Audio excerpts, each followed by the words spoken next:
മുസ്ലിം ആവുക എന്നുള്ളത് ഏറ്റവും വലിയ നേട്ടവും അനുഗ്രഹവുമാണ്.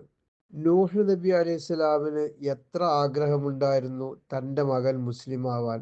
അതുപോലെ ഇബ്രാഹിം നബി അലൈഹി സ്വലാമിന് പിതാവിൻ്റെ സ്ഥാനത്ത് നിൽക്കുന്ന ആസർ മുസ്ലിം ആവാൻ എത്ര ആഗ്രഹമുണ്ടായിരുന്നു.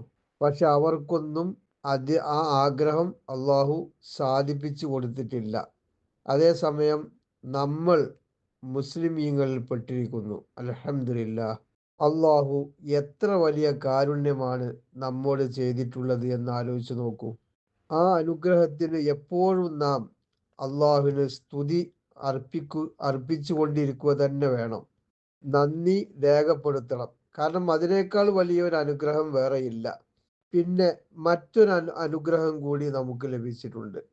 നമ്മളെല്ലാവരും മുഹമ്മദ് നബി സല്ലല്ലാഹു അലൈഹി വസല്ലമയുടെ സമുദായത്തിൽപ്പെട്ടു എന്നുള്ളതാണ്. വേറെയുമുണ്ട്. പ്രകാശങ്ങളുടെ അഥവാ നൂർ, അതിൻ്റെ സംഗമത്തിലാണ് ഒരു മുസൽമാൻ നിൽക്കുന്നത്. മനസ്സിലാക്കിയിട്ടുണ്ടോ? നമ്മെ സൃഷ്ടിച്ച് പരിപാലിക്കുന്ന നമ്മുടെ രക്ഷിതാവായ അള്ളാഹു തന്നെ നൂറാണ്, പ്രകാശമാണ്. അള്ളാഹു നൂറുസ്സമാവാതി വൽ അർദ്. ഇനി നമ്മുടെ നബിയും നൂറാണ്. തീർച്ചയായും നിങ്ങൾക്ക് അള്ളാഹുവിൽ നിന്നുള്ള നൂർ അഥവാ മുഹമ്മദ് നബി സല്ലല്ലാഹു അലൈഹി വസല്ലമ വ്യക്തമായ ഗ്രന്ഥം, ഇവ രണ്ടും നിങ്ങൾക്ക് അള്ളാഹു നൽകിയിരിക്കുന്നു. നൂറും ഗ്രന്ഥവും വന്നിരിക്കുന്നു എന്ന് പറഞ്ഞാൽ നബി സല്ലല്ലാഹു അലൈഹി വസല്ലമ തങ്ങളും ഖുർആനും വന്നിരിക്കുന്നു എന്നാണ് അർത്ഥം. ഇനി നമ്മുടെ കിതാബ് അഥവാ ഖുർആൻ, അതും നൂറാണ്. അള്ളാഹുവിനെ കൊണ്ടും അവൻ്റെ റസൂലിനെ കൊണ്ടും നാം ഇറക്കിയ നൂറിനെ കൊണ്ടും അഥവാ ഖുർആനെ കൊണ്ടും വിശ്വസിക്കുക എന്ന് കാണാം.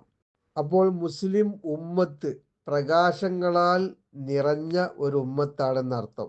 തിന്മകൾ ചെയ്ത് ഈ പ്രകാശത്തെ ഇരുട്ടാക്കാതിരിക്കുക.